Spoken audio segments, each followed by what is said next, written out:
Maha luas.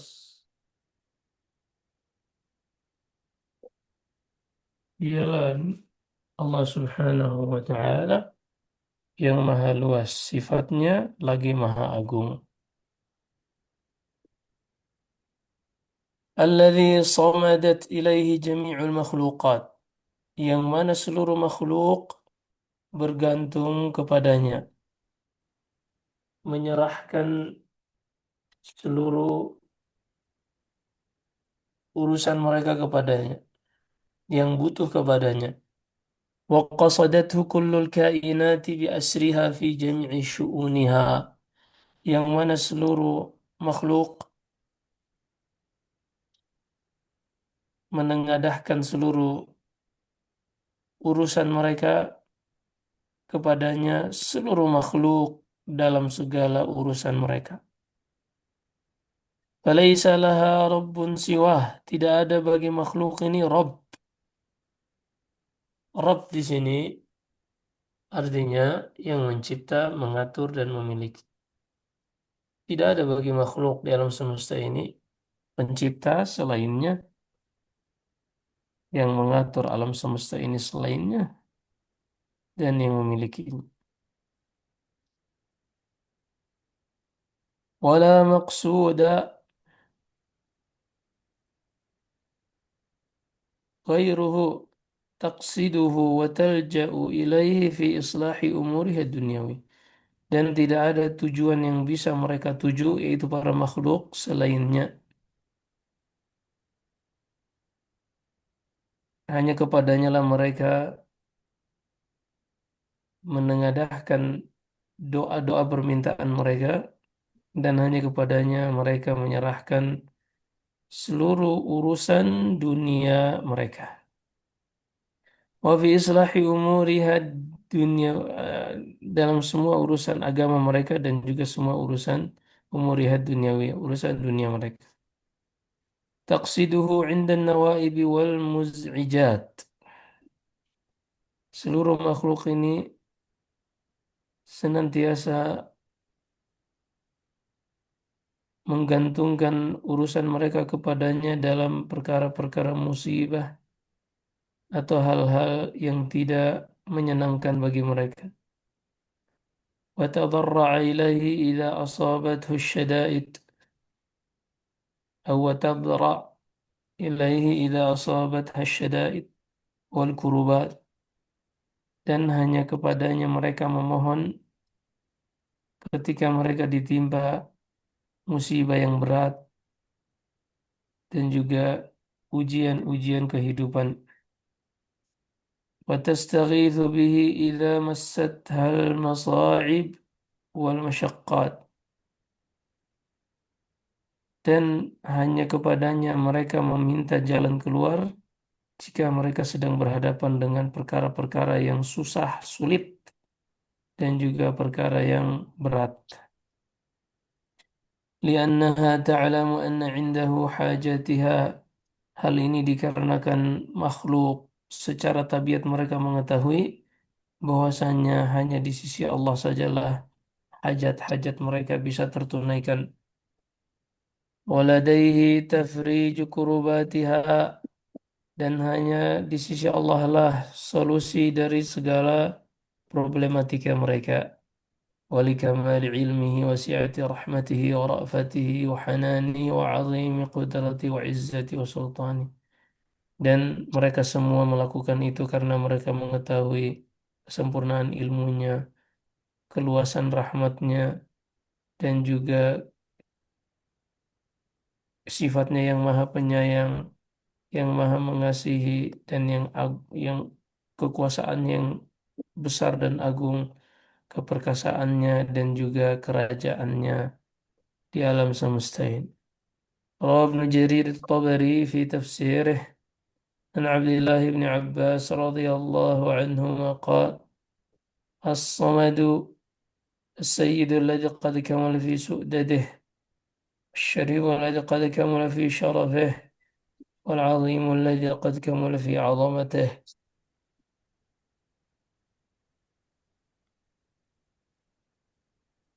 Diriwayatkan Ibnu Jarir At-Tabari dalam kitab tafsirnya dari Abdullah bin Abbas, ia mengatakan ketika menjelaskan makna samad, as-samad adalah pemimpin yang sempurna dalam kepemimpinannya, pemilik yang sempurna dalam kepemilikannya, syarif dan yang maha tinggi, yang sempurna dalam ketinggian, dalam kehormatan, dan yang agung, yang sempurna dalam keagungannya, dan yang bijaksana, yang sempurna dalam kebijaksanaannya. Wal ghaniyyu alladzi qad kamala fi ghinah, yang maha kaya, yang sempurna dalam kekayaannya. Wal jabbarul ladzi qad kamala fi jabarutih, dan yang maha perkasa, yang sempurna dalam keperkasaannya. Wal alimul ladzi qad kamala fi ilmih, yang maha berilmu, yang maha mengetahui, yang sempurna dalam keilmuannya. Wal hakim, dan yang maha memiliki hukum dan hikmah, yang sempurna dalam hukum dan hikmahnya. وهو الذي قد كمل في أنواع الشرف والسؤدد وهو الله سبحانه الذي صفاته لا تنبغي إلا له. Dan makna as-sayyid ini adalah yang sempurna dalam seluruh kehormatan dan ketinggian kepemilikan kepemimpinan, dan dialah Allah Subhanahu wa taala yang mana sifat-sifat tersebut tidak ada yang berhak untuk menyandangnya kecuali Allah Subhanahu wa taala. وهو يفيد أن هذا الاسم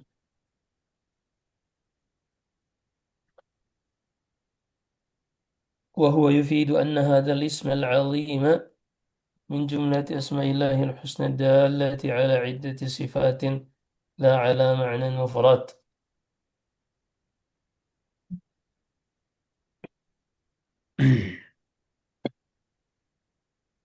Hal ini menunjukkan bahwasanya nama yang agung ini yaitu As-Samad adalah di antara dari nama-nama Allah yang husna yang menunjukkan beberapa makna sifat, bukan hanya satu makna saja. Dan di sini juga terdapat dalil yang menunjukkan akan banyaknya sifat-sifat Allah dan agungnya sifat-sifat tersebut serta sempurnanya. Qala Ibn Al-Qayyim rahimahullah, الصمد السيد الذي قد كمل في سؤدده، ولهذا كانت العرب تسمي أشرافها بهذا الاسم لكثرة الصفات المحمودة في المسمى به. Kata Ibn Al-Qayyim, nama As-Samad itu adalah pemimpin yang sempurna dalam kepemimpinannya, pemilik yang sempurna dalam kepemilikan.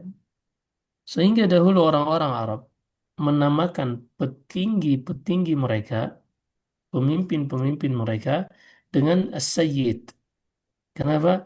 Dikarenakan mereka melihat banyaknya sifat-sifat terpuji dari pemimpin-pemimpin mereka. Sebagaimana seorang penyair mengatakan, Ala bakkaran na'i bi khayri bani Asad بعمر بن مسعود وبالسيد الصمد. Di sini penyair ini menjelaskan bahwasanya an-na'i itu yang mengumumkan berita kematian. Ala bakkaran na'i bi khayri bani Asad. Perhatikanlah orang yang mengumumkan kematian, bersegera mengumumkannya. Bakkar artinya ia mengumumkannya di waktu pagi. Mengumumkan tentang kematian yang terbaik dari Bani Asad,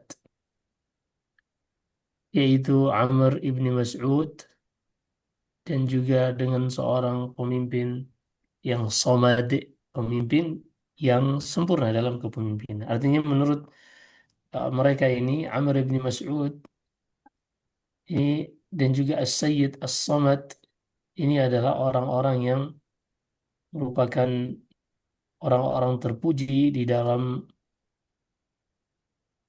Bani Asad ini. Fa inna samada man tasmudu nahwahu al-qulubu bil-raghbati wal-rahbah.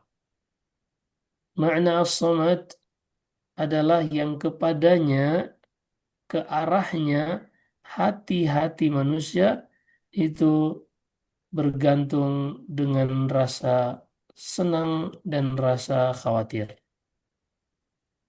Dengan rasa harap dan rasa khawatir. وذلك لكثرة خصال الخير. Hal ini dikarenakan banyaknya sifat-sifat kebaikan di dalamnya. Wa kathratul awsafil hamidatilah, dan banyak. ولهذا قال جمهور السلف, sehingga dahulu mayoritas ulama salaf mengatakan, di antaranya adalah Abdullah bin Abbas radhiyallahu anhuma, as-samad adalah yang telah sempurna dalam kepemimpinannya. Pemimpin yang sempurna dalam kepemimpinannya, dalam kepemilikannya. فهو العالم الذي كمل في علمه atau kamula ilmuh. Dialah yang maha mengetahui, yang sempurna dalam ilmunya. Al-qadirul ladzi kamulat qudratuh, yang maha mampu atas segala sesuatu dan telah sempurna dalam kemampuannya. Wal hakimul ladzi kamula fi hukm kamula hukmuh, dan yang maha memiliki hukum yang sempurna dalam hukumnya. Wal rahimul ladzi kamulat rahmatuh, yang maha penyayang yang sempurna dalam kasih sayangnya. Al-Jawadu alladzi kamula juduhu, yang maha dermawan yang sempurna dalam kedermawanannya. Ini masih ucapan Ibnu Al-Qayyim semuanya. Wa bayyana rahimahullah anna ishtiqaqahu yadul ala hadha. Kemudian kata Ibnu Al-Qayyim, ishtiqaq, ishtiqaq itu adalah asal dari kata dalam bahasa Arab. Kata Ibnu Al-Qayyim, dari kata as-sayyid. As-sayyid, ishtiqaq itu dari sin, ya, dan dal, atau dari su'dat, sin, hamzah, dan dal. Ini ma'ruf dalam bahasa Arab. Kemudian kata beliau, فَإِنَّهُ مِنَ الْجَمْعِ وَالْقَصْدِ. Dari kata sada yasudu. Ini al-jam'u wal-qasd. Ketika dikatakan sada, berarti orang tersebut dia yang menggabungkan dan kepadanya dituju. Artinya tempatnya tempat bergabung dan kepadanya tempat seorang bermaksud. فهو الذي اجتمع القصد نحوه. Maka dialah yang seluruh maksud-maksud hamba menuju kepadanya. Wajtama'at fihi sifatus su'dat.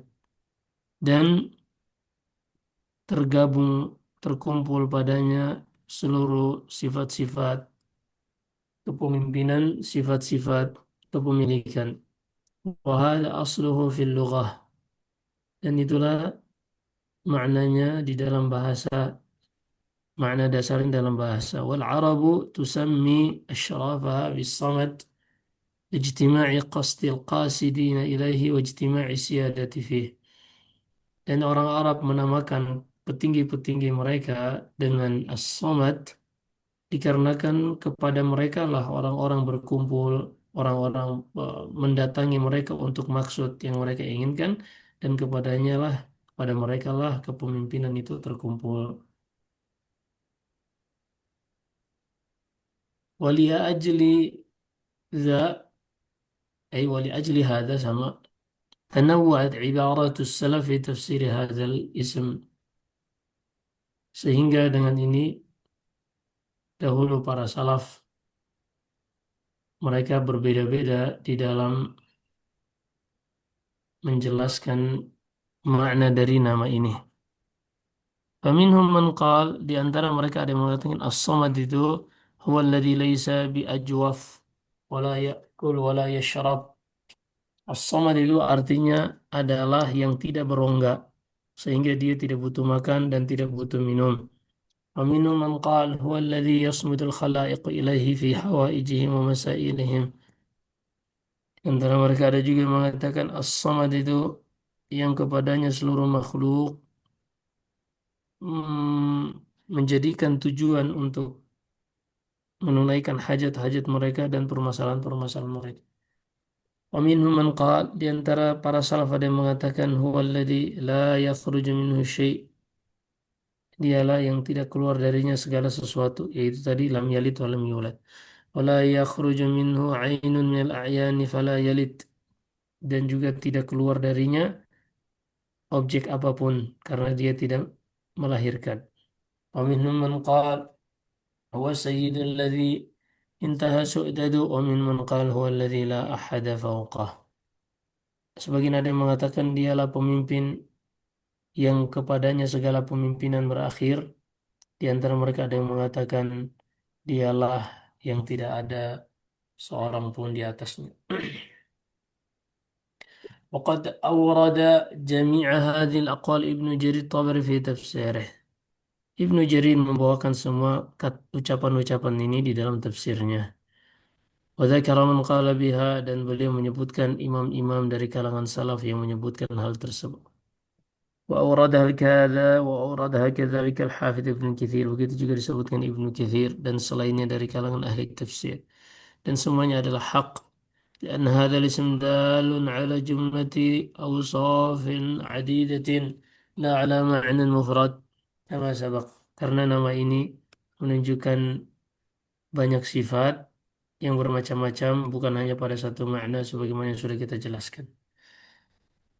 ولهذا نقل الحافظ ابن كثير عن أبي القاسم الطبراني في كتابه السنة له بعد إيراده كثيرا من هذه الأقوال في تفسير الصمد أنه قال, sehingga Ibnu Katsir ketika menukilkan ucapan dari At-Tabarani yang mengatakan dalam kitabnya As-Sunnah, setelah membawakan pendapat-pendapat tersebut di dalam tafsirnya, beliau mengatakan dalam tafsir As-Samad, wa kullu hadhihi sahihah, semua ini adalah benar. Makna-makna yang disebutkan tadi seluruhnya adalah benar. Wa hiya min sifati Rabbina azza wa jal, dan itu di antara sifat Rabb kita Allah Subhanahu wa taala. Wa huwa alladhi yusmadu ilaihi al-hawaij, dan dialah yang kepadanya seluruh hajat-hajat manusia diarahkan. Wa huwa alladhi intaha su'daduh, dan dialah yang paling tinggi kepemimpinannya. Wa huwa as-samadul ladzi la jawfa fih, dan dialah as-samad yang tidak ada rongga padanya. Wa la ya'kul wa la yashrab wa huwa al-baqi ba'da khalqih, dan ia tidak makan tidak minum dan ia kekal setelah, dan ia kekal dan ia seperti itu, artinya Allah Subhanahu wa taala itu ia tidak dilahirkan, tidak pula melahirkan. Sehingga Allah Subhanahu wa taala dari awal sampai akhir kehidupan manusia, Allah tidak akan ada perubahan sama sekali. Allah tidak akan ada perubahan sama sekali karena tidaklah penciptaan makhluk, keberadaan makhluk ini mempengaruhi kehidupan Allah Subhanahu wa taala sama sekali. Wa qala al-Baghawi rahimahullah, dan berkata Imam al-Baghawi, wal awla an yuhmal lafdhu as-samad ala kulli ma qila fihi. Yang paling afdal di dalam mengartikan makna samad adalah semua yang diucapkan para salaf ini tidak boleh dibatasi maknanya. Karena semuanya muhtamal, semuanya memiliki sisi kebenaran dari, dan dari sisi maknanya. فعلى هذا يقتضي أن لا يكون في الوجود صمد سوى الله. Sehingga semua hal ini berkonsekuensi bahwasanya tidak ada di alam semesta ini yang somad yang memiliki sifat as-samad secara sempurna kecuali Allah Al-Azim Al-Qadir ala kulli syai' yang maha agung dan maha mampu atas segala sesuatu. Wa annahu ismun khas dan itu adalah nama khusus bagi Allah infarada bih yang tidak ada yang boleh menyertai Allah dalam nama tersebut. Lahul asmaul husna sifatul ulia. Dialah yang memiliki nama-nama yang indah dan sifat-sifat yang tinggi. Tidak ada sesuatu apapun yang serupa dengannya dan dia maha mendengar lagi maha melihat. وقال الشيخ محمد الأمين الشنقيطي رحمه الله dan berkata Syekh Muhammad Al-Amin Asy-Syanqiti من المعروف في كلام العرب إطلاق الصمد على السيد العظيم وعلى الشيء المصمت الذي لا جوف فيه. Ma'ruf di dalam bahasa Arab makna kata as-samad ini yaitu pemimpin yang paling agung dan juga digunakan kata as-samad ini dalam bahasa Arab yang artinya sesuatu yang tidak ada rongga padanya. Maka maknanya dialah Allah As-Sayyid yang pemimpin segala sesuatu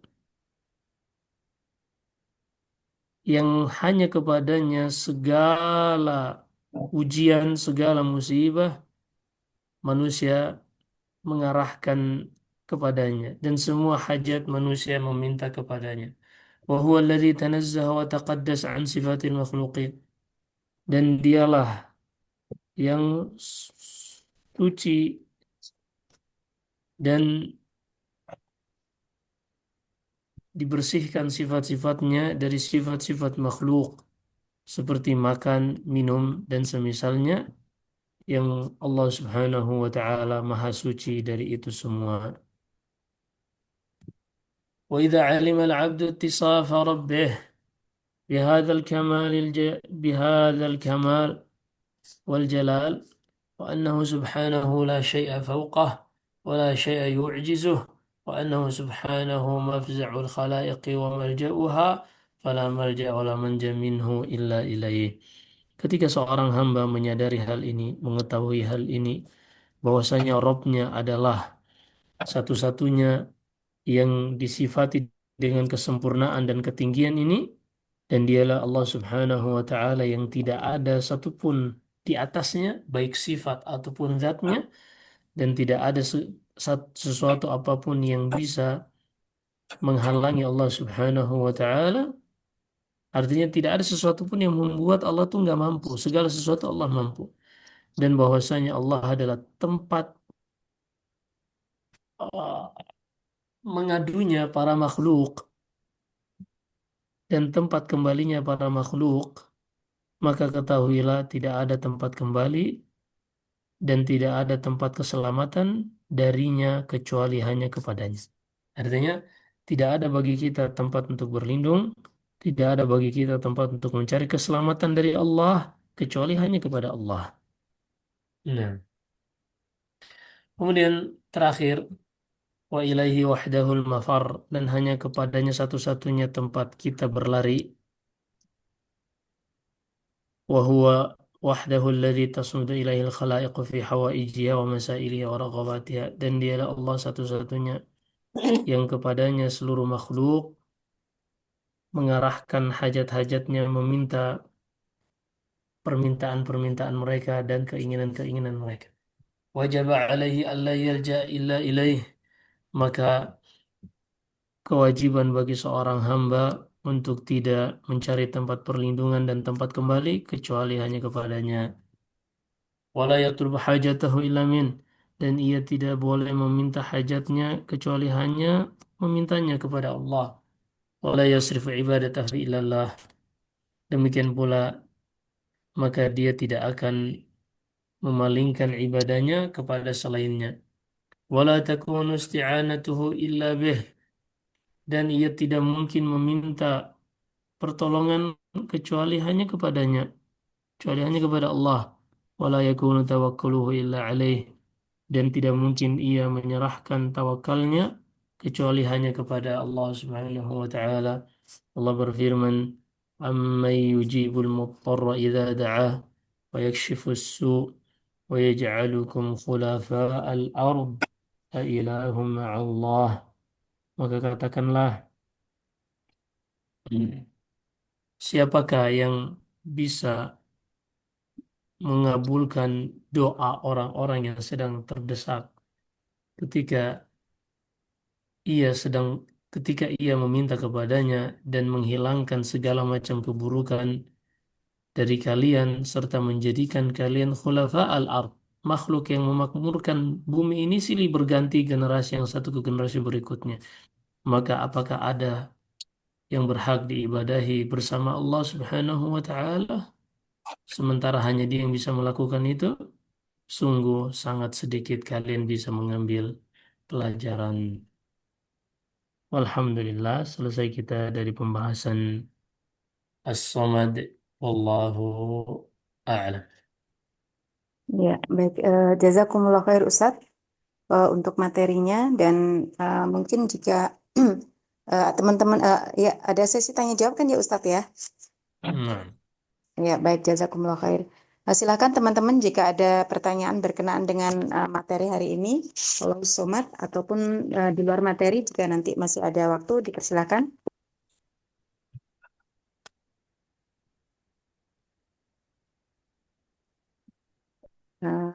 Ini ada yang membuka mic, Uhti Rohana atau Uhti Tuti? Ya.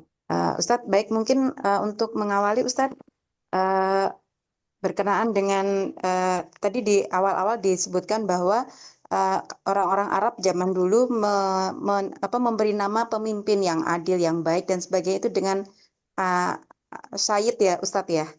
Dan eh, apakah itu misalkan apakah gelar itu masih relevan dengan pemimpin sekarang yang misalkan seperti di Indonesia kita tahu pemimpin karena diangkat oleh karena dipilih gitu tapi tidak ada sifat-sifat itu gitu Ustaz. Itu bagaimana Ustaz penjelasannya jazakumullah khair.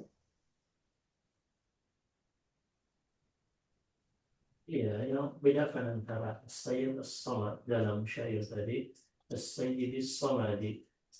Eh, mereka dahulu orang Arab mengatakan bagi As-Sayyid yang sempurna, yang kepadanya tempat orang berkumpul, kepadanya orang-orang mencari solusi permasalahan mereka, disebut As-Samad.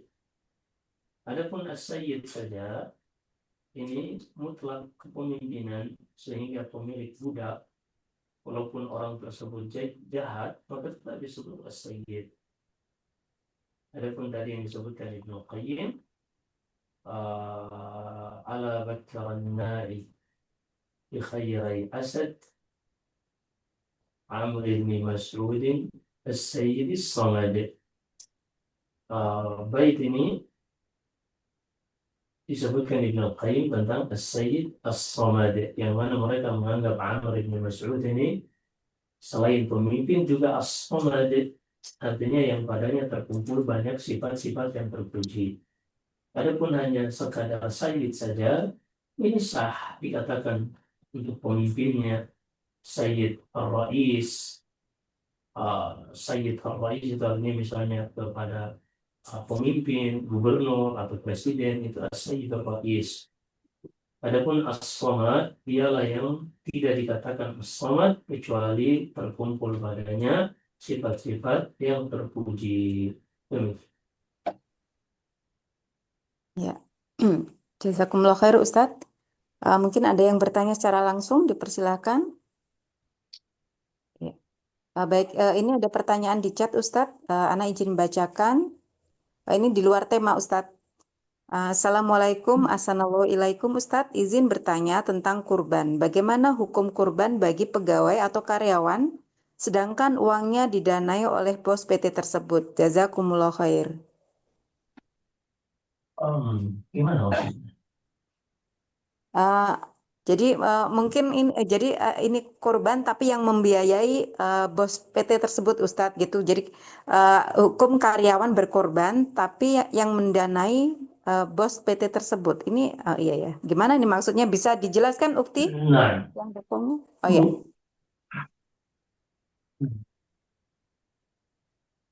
baik.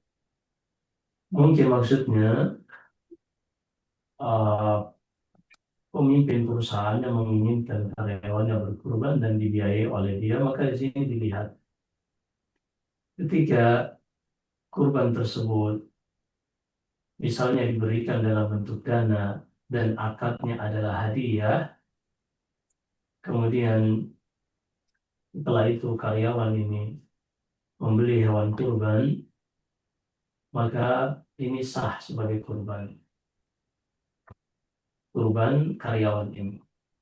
Atau pemimpinnya ini atau bosnya ini beliin hewan kurban, beliin kambing maksudnya, kemudian kambing ini dihadiahkan kepada karyawan, kemudian karyawan yang berniat untuk berkurban, maka ini juga sah. Karena kurban ini adalah ibadah, fataftaqiru ila niyah. Dan ibadah itu membutuhkan niat. Adapun kalau seandainya semuanya kurbannya, dananya yang diberikan oleh bosnya ini agar disembelih oleh karyawannya, maka ini tebar kurban yang ingin dilakukan oleh bosnya. Kalau seandainya hanya untuk akadnya adalah dari bosnya memang sudah kurban, maka ini bosnya melakukan tebar kurban, ia ingin menyebarkan kurban ke karyawan-karyawannya. Sah, tapi pahalanya bagi bosnya. Dan bagi karyawannya pahala ta'awun 'alal birri wat taqwa, pahala saling tolong menolong untuk menyebarkan daging kurban, untuk mensyiarkan ibadah kurban. Ya, itu kemungkinan-kemungkinan yang bisa ada. Wallahu a'lam. Ya, baik. Pertanyaan selanjutnya, Ustadz. Assalamualaikum warahmatullahi wabarakatuh. Afwan, Ustadz, apakah saya salah kalau menuntut saudara untuk membadal hajikan orang tua saya yang telah meninggal dunia? Sebelum meninggal dunia, orang tua sudah mendaftarkan haji dan uangnya sudah diambil oleh saudaranya, oleh saudara tersebut gitu, Ustadz. Nah, kalau memang orang tua tersebut sudah menyiapkan anggaran hingga ia meninggal, maka ini bisa menjadi wasiat. Dan wasiat untuk beribadah itu sah. Misalnya seorang mewasiatkan, ini kalau saya meninggal, sepertiga dari harta saya tolong bangunkan masjid atau tolong badalkan haji, maka ini sah dan kewajiban bagi ahli waris yang mengetahui hal tersebut, maka wajib untuk ditunaikan bahkan sebelum harta warisan dibagikan, sebagaimana Allah sebutkan dalam surat An-Nisa, min ba'di wasiyatin yusi biha aw dain. Harta warisan itu tidak boleh dibagikan kecuali setelah menunaikan wasiatnya yang tidak lebih dari sepertiga dan melunasi utang-utangnya. Maka kalau memang saat ibu tadi sudah meninggalkan tabungan untuk dia beribadah tapi belum tersampaikan karena ia sudah keburu meninggal, maka ini wallahu alam bisa dimaknai seperti wasiat. Dia ingin agar berhaji namun belum tersampaikan, maka ketika dia memiliki harta yang ditinggalkan yang jumlahnya dari tabungan hajinya ini tidak melebihi sepertiga, maka hendaknya dilaksanakan wasiat. Tapi kalau seandainya itu kita tempatkan sebagai wasiat. Nah, kalau seandainya tidak ditempatkan sebagai wasiat, maka dana-dana yang ditabung tadi dalam bentuk tabungan haji, maka ini juga termasuk ke dalam harta warisan, masing-masing hanya bisa mendapatkan sesuai porsi yang Allah sudah sebutkan di dalam Al-Quran. Dan kalau seandainya ini bukan wasiat dan sang saudaranya tadi mengambil dari harta orang tuanya yang meninggal sejumlah haknya dia, maka tidak ada hak bagi orang lain untuk memaksa kakaknya tadi atau adiknya atau saudaranya tadi untuk membadalkan haji orang tua. Karena membadalkan haji ini bukan kewajiban, hanya ihsan al-hayy bil mayyit. Ini adalah perbuatan baik dari orang yang masih hidup untuk yang sudah meninggal. Dan itu pahalanya sampai berdasarkan hadis di dalam Sahih Bukhari dan selainnya. Jadi ingat kalau seandainya sang ibu memang sudah mewasiatkan ketika masih hidup untuk dia berhaji, maka seperti tadi ditunaikan wasiatnya. Kalaupun kakaknya tadi tidak mau membadalkan, bisa memakai jasa orang lain yang sudah pernah berhaji. Demikian, Allahu a'lam. Ya, baik. Jazakumullah khair Ustadz penjelasannya. Pertanyaan selanjutnya, Bismillah, Assalamualaikum warahmatullahi wabarakatuh. Ustadz, izin bertanya, apakah boleh binatang daging korban kita keep dulu yang artinya tidak dibagikan. Jadi misalkan seperti kita menyembelih kambing, tapi kita ingin kambing itu kita masak, kemudian baru kita bagikan ke tetangga-tetangga atau yang lainnya. Tapi karena ketika tanggal 11 sampai 13 itu semua orang kita pikir semua mempunyai daging, jadi takutnya tidak laku gitu Ustadz setelah kalau kita bagikan saat itu. Makanya kita hanya menyembelih kambing, setelah itu kita simpan dulu, setelah beberapa saat baru kita masak dan kita bagikan. Kalau seperti itu apakah dibolehkan Ustadz? Jazakumullah khair. Sebutkan dalam Sahih Bukhari di awal-awal Islam, Nabi Shallallahu Alaihi Wasallam melarang untuk menyimpan daging ini melebihi tanggal 12 Dzulhijjah, hari kedua hari tasyrik. Namun hadis ini mansukh, hukumnya sudah terhapus, sehingga boleh seorang menyimpan daging hewan kurban walaupun sampai tahun berikutnya. Sehingga kalau seandainya dia ingin melakukan seperti itu, dia ingin membagi dagingnya mentahan atau yang sudah diolah, dimasak, maka sah-sah saja. Wallahu a'lam. Ya, baik, Masya Allah. Pertanyaan selanjutnya, Ustadz. Bismillah, Assalamualaikum warahmatullahi wabarakatuh. Assalamualaikum, Ustadz. Afan, mohon izin bertanya, apakah benar jika kita bersolawat di luar sholat harus menggunakan kata Sayyidina? Karena katanya kalau tidak menggunakan kalimat tersebut berarti kita tidak memuliakan Nabi Shallallahu Alaihi Wasallam. Mohon penjelasannya, Ustadz. Jazakumullah khair. Menyatakan bahwasannya membuat framing memuliakan Nabi hanya dengan kata Sayyidina, justru ini bertentangan dengan sabda Nabi SAW ketika para sahabat mengatakan Anta Sayyidina, wahai Rasulullah, engkau Sayyiduna, kata Rasulullah, Inna Allah wa Sayyid. Allah dialah yang Sayyid, bukan aku. Nah, iya. Intinya, mengucapkan Sayyidina di luar salat itu boleh. Itu boleh. Adapun dengan memframing tadi bahwasanya kalau tidak mengatakan Sayyidina tidak menghormati Nabi, yang paling mengetahui cara menghormati Nabi adalah para sahabat.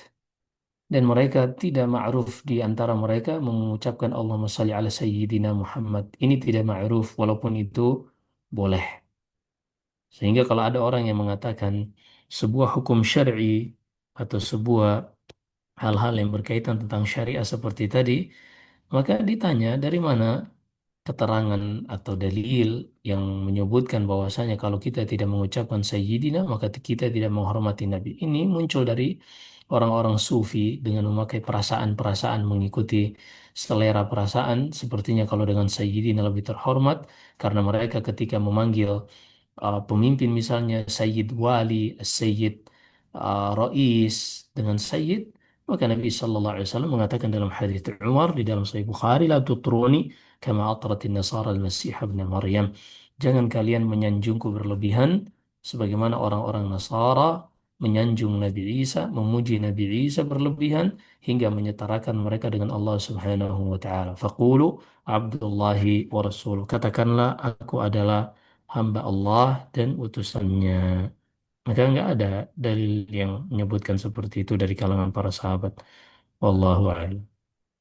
Ya, baik. Jazakumullah khair Ustadz. Oh ya, silakan Ufti Zara yang ingin bertanya langsung. Jazakillah khairan Uti Wiwin. Assalamualaikum warahmatullahi wabarakatuh. Semoga Ustadz dan teman-teman semua Assalamualaikum. di kajian ini selalu dalam perlindungan Allah. Amin. Izin bertanya Ustadz mengenai hari Arafah. Hmm. Apakah kita yang tidak berhaji, apakah dibolehkan melakukan seperti ini? Misalnya sehabis dari subuh kita karena kita nggak berhaji, kita seolah-olah menempatkan diri kita itu seperti lagi di wukuf di Arafah, kemudian kita berdoa juga dari habis subuh sampai kita misalnya sampai zuhur, kemudian kita qailullah, eh, kemudian kembali lagi kita berdoa sampai sebelum maghrib datang. Apakah itu suatu ibadah yang bid'ah Ustadz jika kita melakukan seperti itu? Karena kita merasakan bahwa inginnya kita berada juga bersama jamaah-jamaah haji yang sekarang berada di eh, wukuf nanti pada saat hari Arafah, Ustadz. Nah, bukan bid'ah karena di tanggal 9 Zulhijjah Nabi SAW bersabda khairu yaumin yaumu Arafah. Sebaik-baik hari adalah hari Arafah. Wa khairu ma qultu anna wan nabiyyuna min qabli. Dan sebaik-baik yang aku ucapkan dan nabi-nabi sebelumku. La ilaha illallah wahdahu la syarika lah. Lahul mulku wa lahul hamdu wa huwa ala kulli syai'in qadir. Dan hari tersebut adalah hari yang paling banyak Allah Subhanahu wa taala selamatkan, merdekakan hambanya dari api neraka. Maka seorang dianjurkan untuk beribadah pada hari-hari yang afdal seperti ini. Di antara ibadah yang bisa dia lakukan, dia tentunya sholat 5 waktu, menjaga sholat-sholat sunnah rawatib sepanjang hari tersebut. Kemudian dia juga memperbanyak sholat sunnah yang lainnya. Dan dia juga dianjurkan untuk berpuasa sebagaimana dalam Sahih Muslim dari hadits Abu Ayyub, dari hadits Abu Qatadah Al-Ansari radhiyallahu taala an Nabi SAW bersabda, Saumu yaumi Arafah yukaffiru sanatal madhi wal baqiyah. Puasa di hari Arafah ini akan menggugurkan dosa-dosa setahun sebelumnya dan tahun yang setelahnya. Maka di sini menunjukkan banyaknya ibadah yang dilakukan oleh Rasulullah sallallahu alaihi wasallam pada hari Arafah yang mungkin tidak dilakukan di hari-hari yang lain. Apalagi di hari Arafah ini Nabi SAW mengajarkan kepada kita adanya takbir muqayyad. Takbir muqayyad itu takbir yang dibaca selepas salam dari sholat 5 waktu. Ini dimulai dari subuh hari Arafah sampai hari sampai hari sholat asar hari akhir hari tasyrik itu takbir setelah selesai sholat yang disebut dengan takbir muqayyad. Maka dia memperbanyak zikir atau memperbanyak mengucapkan seperti yang dikatakan oleh Rasulullah tadi, la ilaha illallah wahdahu la syarika lah, lahul mulku wa lahul hamdu wa huwa ala kulli syai'in qadir. Dia memperbanyak Al-Quran bukan cuma hari Arafah, tapi dari tanggal 1 sampai 10 Zulhijjah. Ini adalah hari-hari terbaik yang seorang ketika melakukan amalan saleh di dalamnya mengkhususkan hari-hari tersebut dengan amal saleh, maka itu tidak terlarang karena di dalam hadis Abdullah bin Abbas dalam Sahih Bukhari, Sunan Abu Dawud dan Tirmidzi dari sahabat Ibni Abbas, Nabi SAW bersabda, "Ma min ayyam al-amal salihu fihinna habu ila Allah min hadhil ayyamil ashr." Tidak ada satu hari pun yang amalan saleh lebih dicintai oleh Allah untuk dikerjakan melebihi 10 hari di awal bulan Dzulhijjah. Maka kalau seorang ingin mengkhususkan dengan amal saleh, sudah kita dengarkan hadisnya dari Nabi SAW dan itu sah-sah saja. Demikian. Wallahu a'lam. Alhamdulillah. Ustadz, berarti kalau kita misalnya diajak teman untuk keluar misalnya jalan kemana gitu ya Ustadz. Jadi kita boleh bilang, ah kita hari ini nggak mau keluar soalnya kita mau mengkhususkan soalnya hari Arafah. Jadi kita nggak kenapa-napa ya Ustadz ya, nggak merasa kayak dikatakan kita Enggak, itu ya. bid'ah. Kadang kan Iya. kalau kita kita mau bilang, aduh jangan ajak saya dong di hari ini, yang lain aja, misalnya seperti itu. Khawatirnya kok kamu ibadahnya orang hanya Betul, sunnah aja gitu. ada larangan pada hari-hari tertentu, malam-malam tertentu untuk seorang mengkhususkan dengan ibadah seperti la takhussu yaum.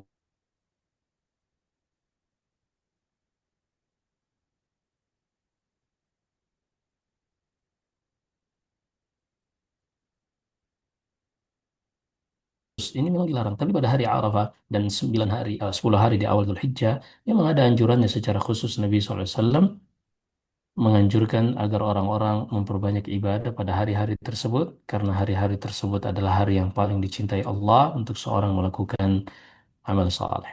Bahkan mengalahkan jihad di jalan Allah. Nah, Jazakallah khairan, Ustaz. Paham. Barakallah baik. fi. Ya, Afik Barakallah. Hmm. Ya. Masih ada waktu, Ustadz? Satu pertanyaan nggak apa-apa, ya. Ya, baik.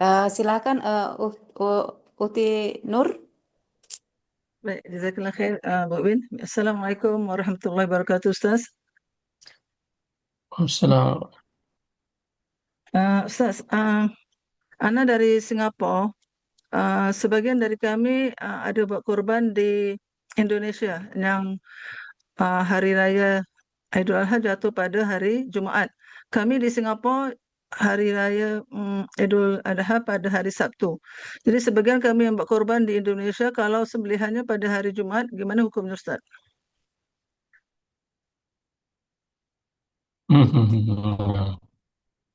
Iya, kurban disembelih di tempat.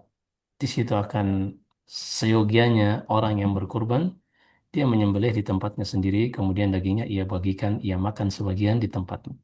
Tapi kalau seandainya ada hajat yang menuntut hal tersebut, misalnya di sebagian tempat syiar kurban ini tidak dirasakan oleh kaum muslimin karena kefakiran mereka dan di tempat orang yang berkurban tadi sudah banyak yang berkurban, maka sah-sah saja untuk mereka memindahkan hewan kurbannya disembelih di tempat lain untuk menghidupkan syiar Allah di yang mungkin tidak dikenal lagi di sebagian daerah yang miskin,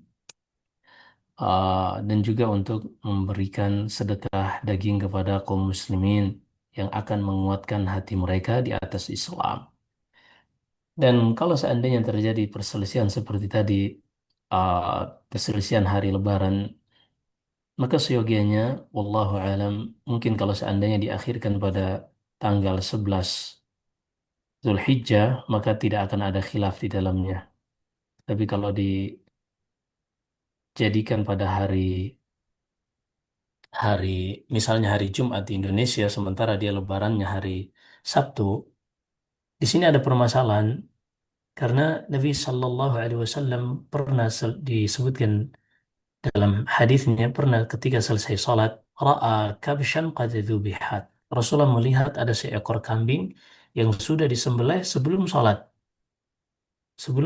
Id. Maka kata Rasulullah, man dzabaha qabla salah falyadbah makanahu ukhra. Siapa saja yang menyembelih sebelum salat, maka hendaklah dia ganti dengan sembelihan yang lain. Artinya dia wajib mengganti kurban yang lain. Maka sampaikan kepada panitia kurbannya, karena memang sahibu kurban dia belum sholat, walaupun para ulama mengaitkan itu dengan sholatnya pemimpin. Maka kalau seandainya dia ini untuk keluar dari khilaf tentunya, eh, kalau seandainya dia bisa kabarkan kepada panitia kurban di Indonesia untuk menunda sampai hari Sabtu, maka itu jalan keluar terbaik insya Allah. Nah, Nah, Ustaz, uh, karena hadis tadi lah kami berbincang dengan teman-teman yang menganjurkan kurban ini agar dapat dilaksanakan pada hari Sabtu. Ya, karena hari-hari kurban beberapa hari bisa disembelih, Ustaz. iya, betul. Nah, itu lebih baik insya Allah. Baik, para Ustaz atas pencerahannya. Assalamualaikum Fiikum warahmatullahi barakallah. wabarakatuh. Assalamualaikum warahmatullahi. Ustadz Afwan, ini ada satu pertanyaan lagi, boleh Ustadz? Nah, Menyusul, ya. Jazakumullah khair Ustadz. Ini pertanyaannya, apakah saya bisa mendapatkan haji sunnah jika saya membadalkan haji nenek saya? Demikian Ustadz pertanyaannya. Lah, orang yang dia menghadiahkan pahalanya, ya pahalanya dihadiahkan. Asalnya pahala itu untuk dia, kemudian dia menghadiahkan.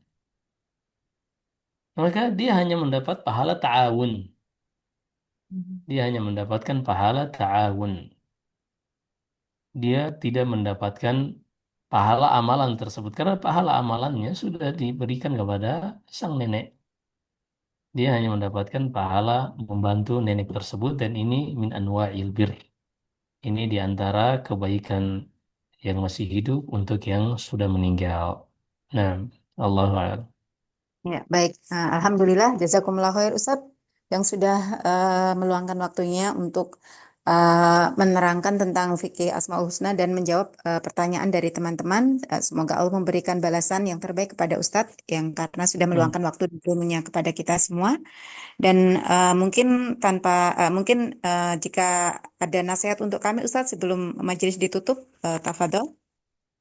Nah, sebentar lagi kita akan memasuki hari-hari terbaik dan kita sedang berada di sela-sela hari terbaik tersebut dan puncaknya pada hari Arafah dan Yaumun Nahr. Maka sebisa mungkin seorang berusaha untuk memperlihatkan yang terbaik juga dari dirinya kepada Allah yang telah berikan banyak nikmat bagi kita. Di antara kebaikan tersebut adalah berpuasa di hari Arafah. Mungkin bagi wanita yang sedang halangan, jangan pernah meninggalkan untuk memperbanyak berzikir di hari tersebut karena zikir ini tidak mengharuskan seorang dalam keadaan suci. Dan Allah Subhanahu wa Ta'ala hanya akan melihat kejujuran di dalam hati kita, bukan semata-mata amalan kita. Maka seorang yang berpuasa, bagi mereka yang mampu dan tidak memiliki uzur, atau bagi yang mereka memiliki uzur, maka jangan pernah menyia-nyiakan ibadah yang bisa ia kerjakan. Dan pada tanggal 10 Dzulhijjah 11, 12, 13 adalah hari-hari penyembelihan, hari makan dan minum. Maka siapa saja yang Allah berikan kelapangan harta, ia bisa membeli hewan kurban, jangan ia sia-siakan kesempatan ini. Kecuali memang kalau seorang yang memang terbatas karena ada kebutuhan-kebutuhan yang lain, para ulama menjelaskan hukumnya sunnah muakkadah, sunnah yang sangat dianjurkan saja. Semoga apa yang kita dengarkan bermanfaat.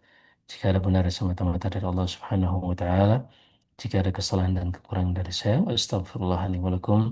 Sallallahu alaihi wasallam wa baraka ala nabiyyina Muhammad. Subhanakallahumma bihamdik. Asyhadu an la ilaha illa anta astaghfiruka wa atubu ilaik. Assalamualaikum warahmatullahi wabarakatuh.